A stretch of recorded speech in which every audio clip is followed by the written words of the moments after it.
Hadirin hadirat yang berbahagia. Puji syukur kehadirat Allah Subhanahu wa taala, kita masih diberikan kesehatan, nikmat iman dan nikmat Islam sampai saat ini dan terus beraktivitas untuk kebaikan bangsa dan negara.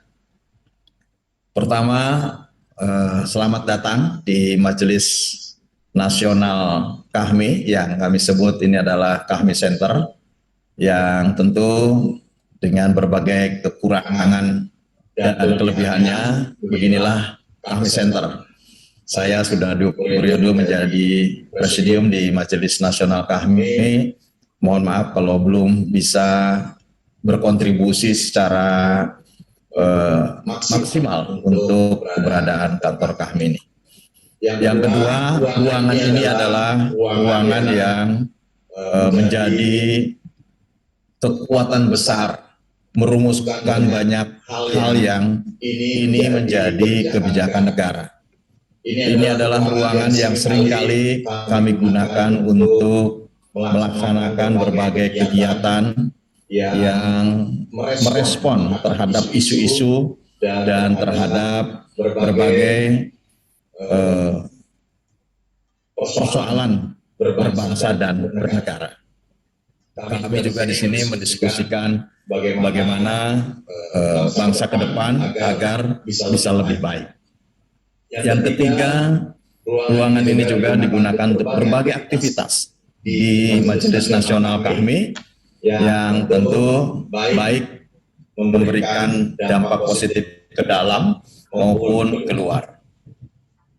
Terkait dengan buku yang hari ini akan diluncurkan, saya kira kami menyambut baik dan perlu ditegaskan oleh Presidium Majelis Nasional, siapapun bebas untuk menyuarakan, mengekspresikan berbagai hasil karya dan tulisan ilmiah, berbagai karya dan imajinasi yang tentu ini dapat memberikan pencerahan kepada kita semua.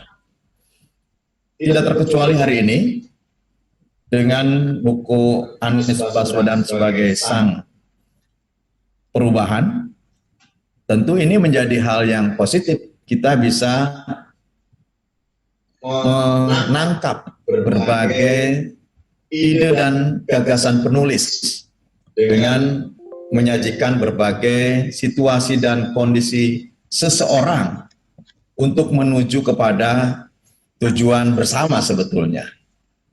Bahkan kalau saya melihat dari dan membaca buku ini, saya menerima buku ini sudah lama, langsung dari sang penulis Bang Tamsil Lindrung, sahabat saya, yang juga saya pernah satu komisi dengan saya, dan pernah bersama-sama di Badan Anggaran juga dengan saya, sehingga saya tahu persis idealisme dan pemikiran yang mendasar dari Bang Tamsil Lindrung.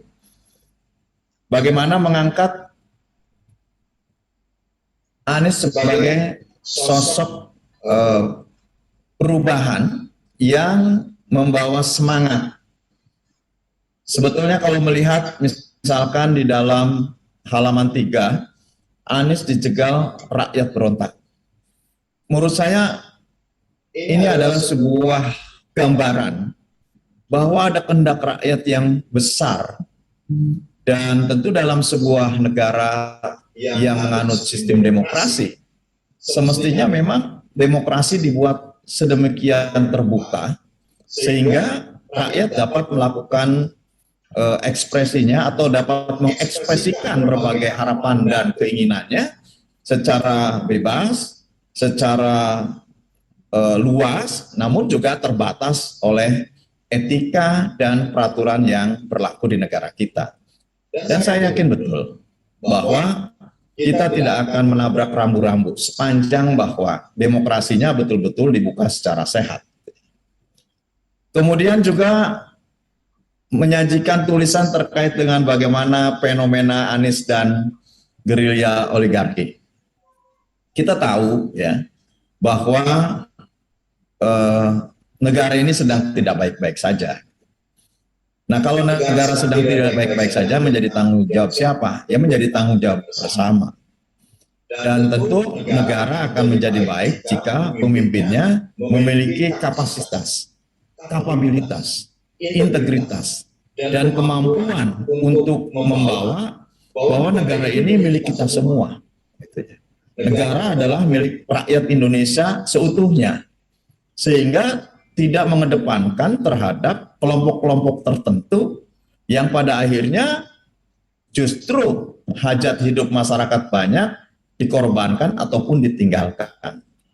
Maka itu menurut saya makna dari fenomena Anies dan gerilya oligarki ini menjadi penting untuk kita diskusikan. Apakah benar sih saat ini oligarki menguasai negara kita?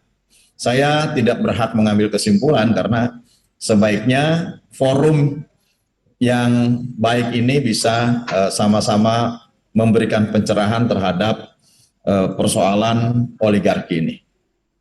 Kemudian juga terkait bagaimana Formula E dan BUMN tidak memberikan dukungan atau pelitnya BUMN ala tulisannya Bang Tamsil. Ini juga menurut saya menjadi sebuah fenomena di negeri kita. Pada sisi lain ada event Mandalika yang cor-coran dibiayai oleh negara, bahkan penontonnya pun bedol institusi, gitu ya, dari berbagai institusi dibawa ke sana untuk memenuhi arena.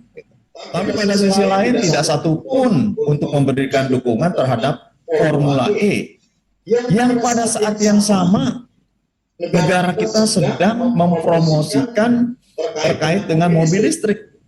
Kita sedang mempromosikan ataupun mulai berorientasi mengalihkan energi berbasiskan fosil kepada yang berbasiskan elektrik. Nah, semestinya kan ada momentum yang ini bisa dijadikan sebagai bahan untuk melakukan penyadaran bersama kepada kita semua bahwa pentingnya ke depan adalah keniscayaan energi yang sustainable, yang tidak bergantung kepada fosil, dan kita memang menuju kepada energi baru terbarukan. Kemudian ini menarik istilah politik Cawapres Anies antara Khofifah dan AHY. Ini kalau ini ditanya kepada saya, pasti semua sudah tahu jawabannya.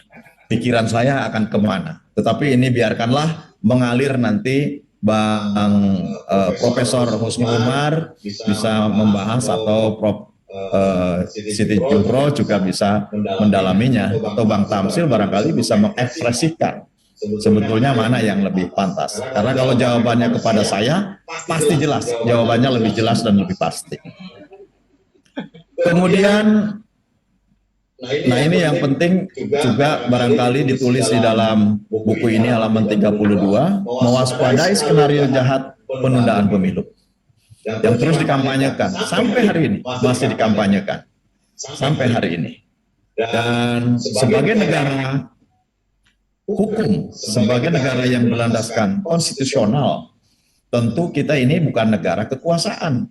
Nah, sehingga semuanya harus berlandasan kepada hukum, meski ada cara dan strategi ataupun ada trik lain barangkali untuk tetap hal-hal yang terkait dengan keinginan dan harapannya penguasa itu bisa diwujudkan, begitu. Jadi kalau kemudian ada aturannya yang membatasi, ya batasnya yang nanti bisa digergaji, gitu ya. Tapi nanti sejauh mana sih sebetulnya ini bisa menjadi persoalan penting di dalam buku ini. Kemudian lain-lain saya akan lebih meloncat bagaimana Munas Kahmi dan panggilan pemilu 2024. Luar biasa bagaimana Munas Kahmi ini versus panggilan pemilu 2024. Ini menarik sebetulnya. Tapi nanti Bang Tamsil lah yang coba menyampaikan secara khusus ya. Ini juga menyampaikan berbagai pandangan dan gagasan ataupun pemikiran para tokoh. Misalkan tokoh Ervolis Majdi, Anies idola baru kaum milenial dan lain sebagainya. Kemudian M. Rizal Fadilah, ini juga menuliskan berbagai opininya. Sahabat saya, Bung Saganda Nainggolan juga menuliskan. Artinya, kalau saya rangkum sebagai kata pengantar di awal ini, buku ini menarik ya. Dalam situasi politik mendekati kepada pemilu yang tentu diikuti dengan berbagai opini yang berkembang, ini bisa menjadi rangkuman situasional politik saat ini. Dan bahwasanya Anies Baswedan sebagai salah satu figur tiga besar yang selama ini terus menjadi wacana yang berkembang. Bahkan dalam survei-survei secara nasional, 3 nama termasuk Anies di dalamnya, ini adalah merupakan masa depan yang akan menjadi pilihan masyarakat. Nah, dengan kepastian Anies sudah diusung oleh 3 partai, Nasdem, Demokrat, dan PKS, tentu ini menarik untuk didiskusikan ke depan. Karena setelah itu juga masih ada koalisi Gerindra dan PKB, ada koalisi Indonesia Bersatu KIB, kemudian ada PDIP yang tidak membutuhkan koalisi tapi cukup untuk mencalonkan. Ini akan lebih menarik jika kemudian disandingkan dengan bagaimana situasi saat ini dan situasi saat ke depan. Oleh karenanya, berdasarkan buku ini meskipun menuliskan Anies sebagai sang perubahan, tetapi saya kira ini bisa menarik terhadap berbagai situasional yang ini menjadi lebih berbobotnya isi buku ini. Dan tentu bagi kami ya, saya melihat secara objektif bagaimana situasi perubahan ini juga akan sangat bergantung kepada sosok figur itu sendiri. Kenapa Anies misalkan menjadi pilihan Partai Demokrat? Saya kira karena Anies merepresentasikan sebagai sosok perubahan. Apakah yang lain bukan perubahan? Bisa menjadi perubahan dengan membuat sebuah pemikiran yang tentu ini bisa merubah Indonesia ke depan lebih baik, bisa merubah Indonesia lebih sejahtera, dan kalau melihat kepada situasinya bisa merubah Indonesia lebih adil, Indonesia yang keadilannya ataupun yang penegakan hukumnya tidak tumpul ke atas, tajam ke bawah, yang keadilannya tidak tajam kepada lawan, tetapi tumpul kepada kawan, tetapi adil yang seadil-adilnya menegakkan terhadap sistem yang berlandaskan sebagai negara hukum. Saya kira ini sebagai pengantar, saya akan mengikuti sampai nanti, mohon maaf, saya harus boarding, dan terima kasih atas kehadirannya. Sekali lagi saya mohon maaf jika tidak dapat menghadiri secara fisik, secara langsung di ruangan yang mulia ini. Terima kasih. Wabillahi taufiq wal hidayah. Assalamualaikum warahmatullahi wabarakatuh.